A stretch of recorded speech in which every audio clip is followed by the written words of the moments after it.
Hey, what's up, people? Crapgamer here with Crapgamer Reviews with another video. You know, as an Xbox fan, some label me a fanboy, whatever, I'm fine with that label as well. But just saying, I oftentimes, and I kind of covered this a little bit on BGST the other night, I kind of hate to talk bad about the Xbox for one main reason. It's not because I want to damage control or anything like that, because I do that as well. And that's all in good fun. I mean, sometimes it's really obvious and I just try to have fun with it and it's entertainment. But when I have legit criticisms, I sometimes have trouble conveying those or doing videos about those. And the main reason why is because as a pro Xbox YouTuber, I often feel like a lot of people come to me because you don't see a lot of pro Xbox stuff out there in the YouTube world. There's more now certainly than a couple years ago, but it's still not the norm, and the big sites don't actually do a good job of covering the Xbox in a positive light. That's something that I do. So I feel like when the positive light of Xbox, does a negative video or has a criticism, people look at me like, you know, I'm piling on, you know, and I can get that. I get that, like, piling on effect. I can totally understand where that comes from. But I do feel like that I have to say, you know, I feel like Microsoft needs to get some more first-party studios, right? And I covered this a little bit in BGST as well, but the thing that bugs me is not so much the closing of, you know, Lionhead, although that probably should have never happened. It's that even when this generation began, Microsoft had these smaller studios that were putting out smaller games. You had Press Play that was doing Max Curse of the Brotherhood, and then they took a fan vote to do Project Knoxville before Microsoft shut them down. You had Twisted Pixel, who, granted, they didn't do a great game with Logo Cycle, but they had done some really good games for Microsoft in the past, like Explosion Man, Misplosion Man, The Mall. You know, they've done some really good games, and Microsoft let them go as well. And so you don't have those like AA games that pick up the slack anymore, and I think that's a little bit disappointing. And a lot of people are like, well, 343 and Coalition and Turn 10 should do different types of games.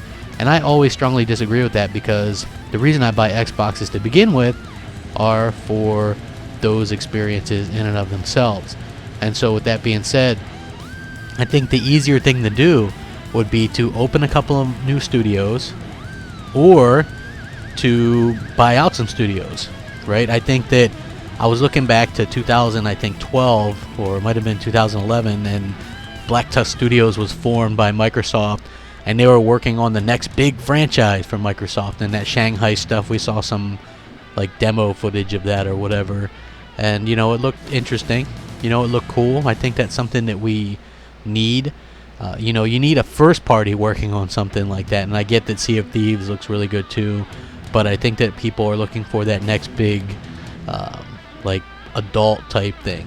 And you know, I think the only way to do that is to open a couple new studios. And I also think that they should have bought a couple studios. I mean, people feel uneasy about the first party lineup of Microsoft. They feel like they burned some bridges with the cancellation of some second party games. I just think that, you know, you know, that they should do that. And a couple that would be good would be, I believe, Playground Games, who just opened up a new studio. I said a long time ago they probably, you know, should have bought Remedy Entertainment, the Quantum Break developers. They should buy, I think Iron Galaxy would be a good purchase, since they do the fighting game Killer Instinct. There's other studios out there, you know. Insomniac is one that's a free studio. Maybe they don't want to be bought, but maybe they do if you have enough money. I don't know, but there's some really good talent out there. I think Microsoft needs a studio that can come out with another hit, something new, something fresh. And I think that all the Xbox fans will feel much better off, and people will think the Xbox is in a much better place. And I do feel like that's something that they can, you know, accomplish. I mean, they're Microsoft. They can definitely do that. I just think that it's gonna, you know, they got to come out and do it. And I think that they should do it soon, because, you know, it's at this point it's like a desperate thing. I mean, I couldn't tell you how many studios Nintendo own, but I do know that Microsoft is down to just a handful, which is unfortunate. So, especially considering they had built it up to like over 15 at one point, and now they're back down to just a handful. So anyway, let me know what you guys think. Do you agree, disagree? Hit me up on Twitter at @the_Crapgamer. Go ahead and hit that like and subscribe button. It helps out the channel tremendously. And as always, thanks for watching. Crapgamer out.